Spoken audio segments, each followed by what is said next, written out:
The double doors blew open hard enough to bounce off the walls, and Jolene Varek looked up from the portable X-ray unit she was calibrating in time to see a Belgian Malinois land on the floor of Bay 3, with all four paws spread wide, teeth bared, and eyes that moved across the room like a security camera. Precise, missing nothing. Nobody spoke. Nobody moved toward the gurney. The soldier on it wasn't breathing right. Jolene could see that from 20 feet away. Male, late 20s, desert camo pants shredded below the knee, no shirt. Someone had cut it in the field. GSW to the right shoulder, entry wound visible, a second wound low on his left side. His chest rose and fell in the shallow, uneven rhythm of someone losing the argument with their own body, lips pale, going grayish at the edges. The monitors the paramedics had him on were screaming numbers that didn't leave much room for debate. The dog, a male, big even for a Malinois, maybe 75 pounds, stood squarely on the soldier's thighs with his chest low and his head up, and every time a nurse reached toward the gurney, the animal's upper lip rolled back one slow, deliberate inch.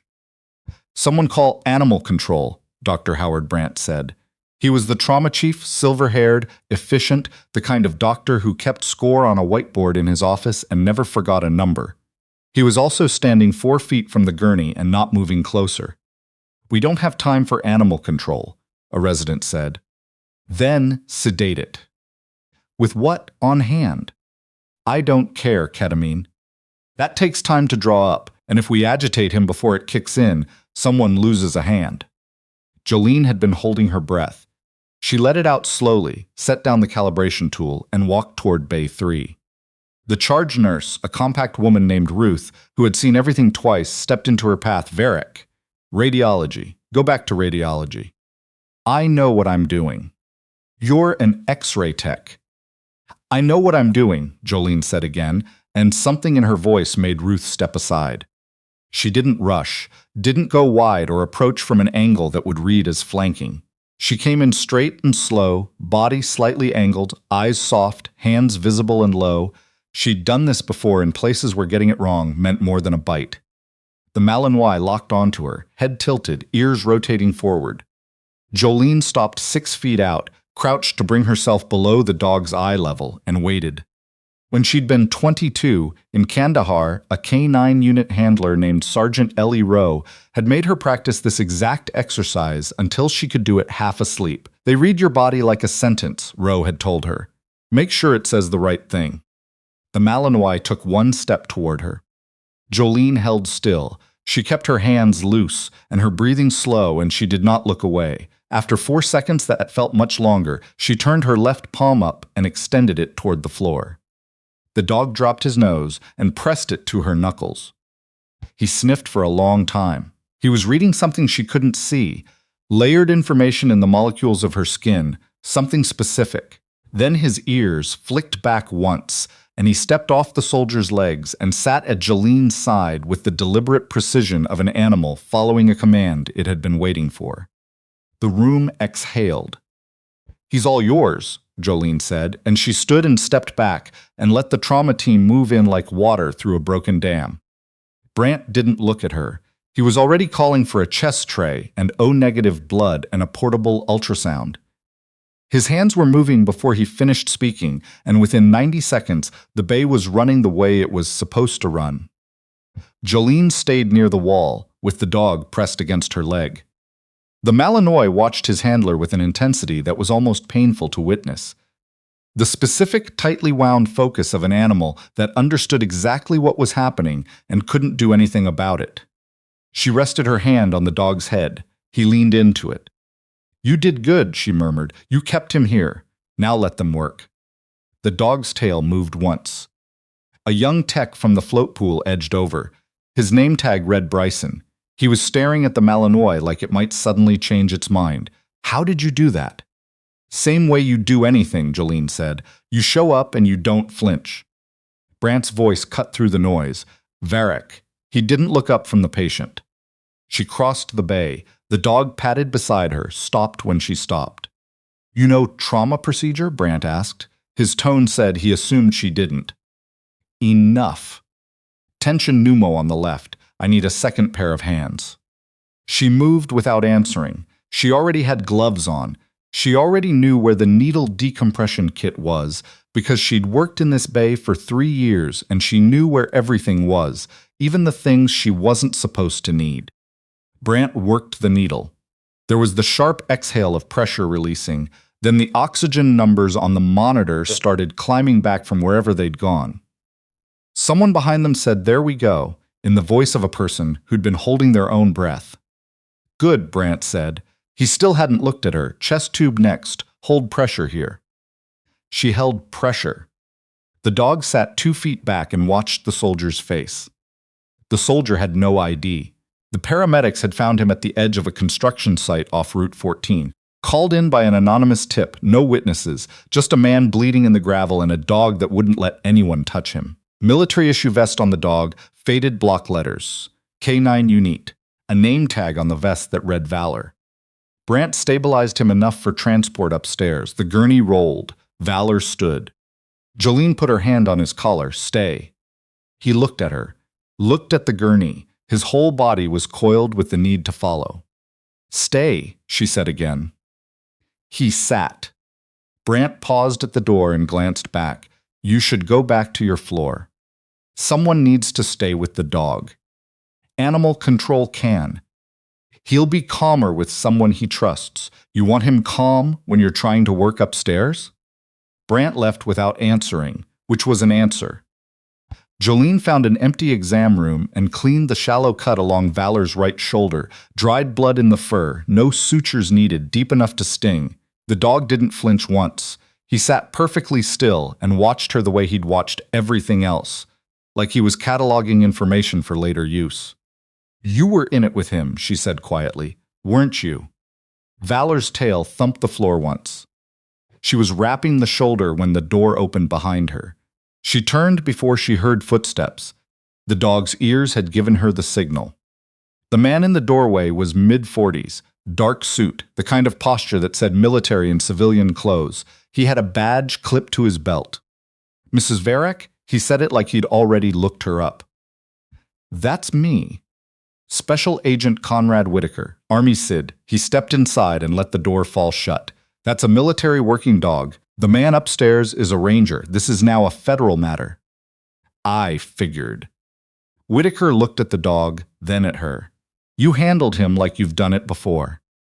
"I've been around working dogs. Most people don't know the difference between a working dog and a pet. The way you approached him, the crouch, the hand position." He paused. "That's trained behavior." Jolene finished wrapping Valor's shoulder and stood. "Is there something you need, Agent Whitaker?" "I need to know who had contact with the patient and his equipment. Specifically, a device he was carrying. Small, black, looks like a thumb drive with a metal casing. Nobody touched anything but the wounds." "You're certain?" "I was in that bay for the full intervention. Nobody was going through his pockets." Whitaker studied her. "The dog obeyed you immediately. That means something. It means he read my body language correctly. Or it means he recognized something about you specifically." Jolene's expression didn't change. "I've never seen that dog before in my life." Whitaker held her gaze for 3 long seconds. Then he produced a business card from his jacket and set it on the counter. "If anything comes back to you." He left. Jolene looked down at Valor. The dog was looking up at her. His eyes tracked to her chest, where the dog tag she always wore was sitting against her collarbone, just visible at the neckline of her scrubs. She'd worn it so long she'd stopped feeling the weight of it. She tucked it back under her collar. "Yeah," she said, "I know." The call to her supervisor came 40 minutes later. Reassigned, effective immediately, federal directive, no explanation beyond that. The man who delivered the message was the hospital's director of operations, Terrence Dowd, late 50s, smooth, the kind of administrator who'd never touched a patient but had strong opinions about throughput metrics. He met her in the corridor with the particular smile of someone delivering bad news they're personally pleased about. "Unusual situation," Dowd said. "We're cooperating fully with the federal request. You'll be off rotation until they clear you." "Clear me for what?" "Standard procedure when personnel are involved in federal cases." He straightened his lapels. Nothing to worry about. She watched him walk away and felt something tighten in her stomach that had nothing to do with worry. She'd learned in the army that the people who told you not to worry were usually the ones who knew exactly what there was to worry about. Valor led her to the ICU that evening. She'd been heading for the parking garage when the dog appeared at her car. She still didn't know how he'd gotten out of the exam room, and turned and walked back toward the hospital entrance with the patience of an animal that understood she would follow. She followed. Through the main corridor, up 2 flights past the nurse's station. Valor stopped outside room 9 and sat. The ranger was intubated, sedated, chest tube in place, vitals holding at the low end of stable. Younger than she'd clocked in the chaos of the bay, maybe 28, with a jaw that looked like it had been on the wrong side of more than one impact, and hands that were calloused down to the knuckles. Fighter's hands.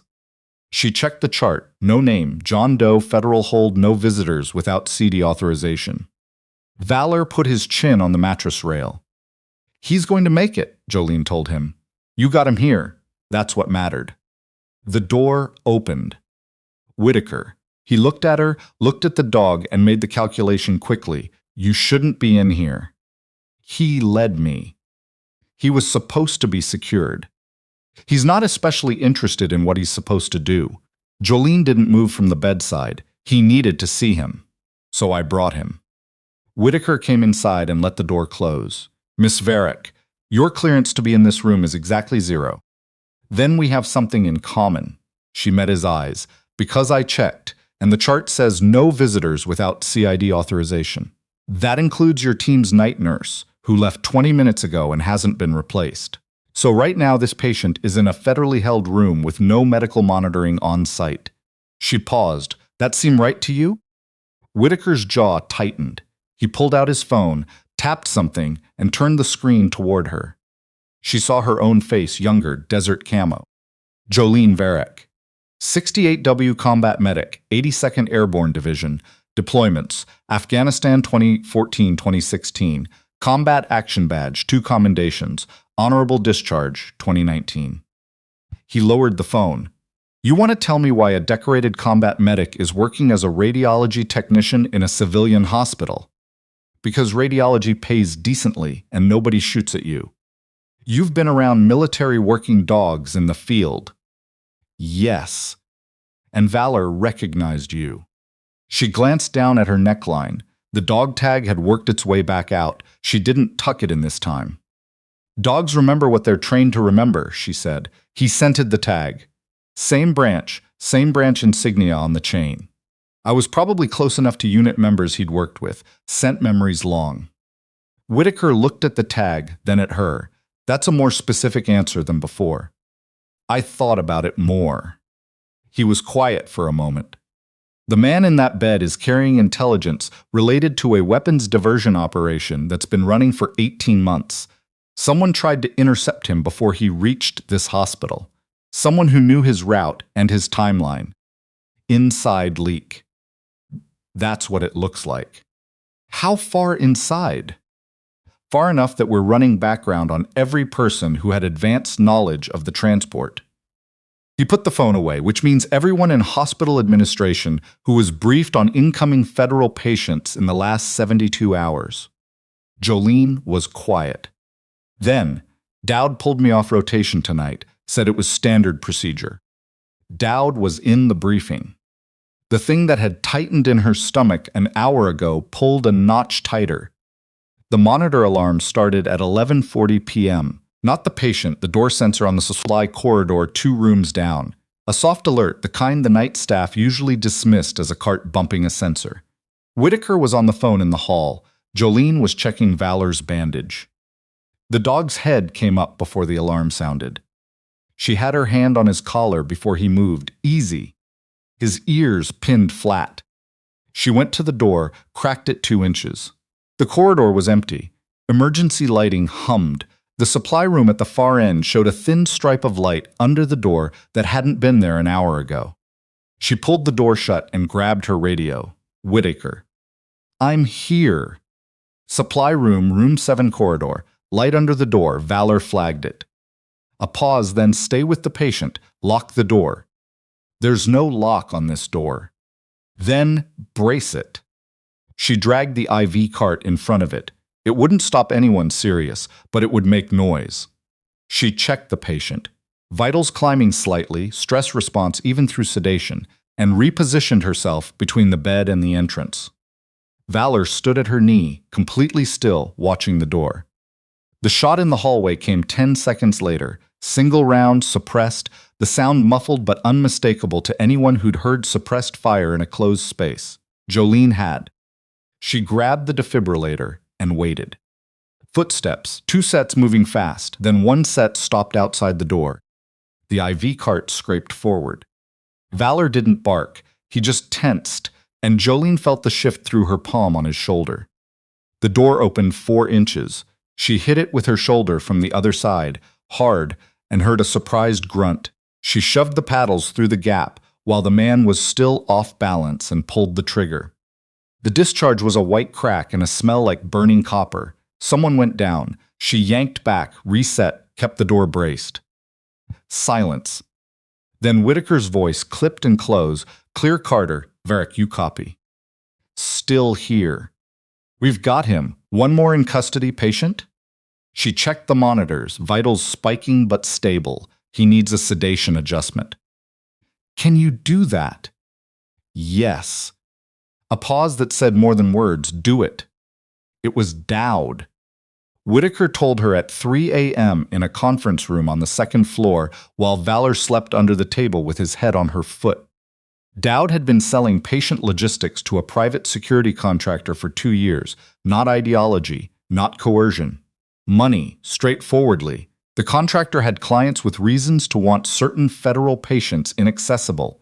He'd known the ranger was coming before the paramedics did. He'd known the route, the receiving floor, the monitoring team. He'd sent 2 men in maintenance uniforms through the service entrance.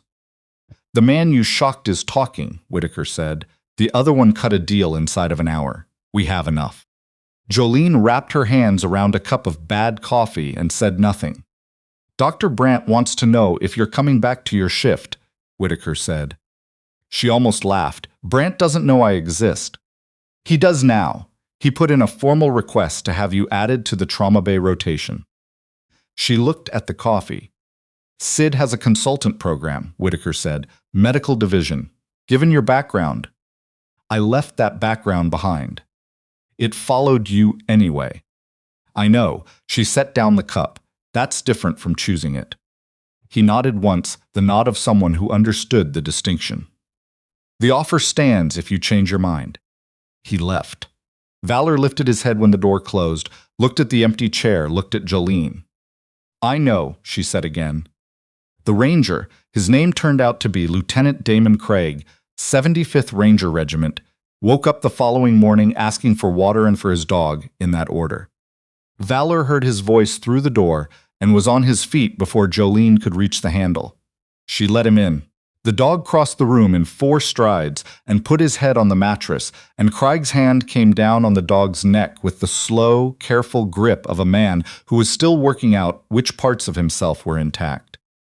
Good boy, Craig said. His voice was raw. Good boy. Jolene stood at the window and gave them a minute.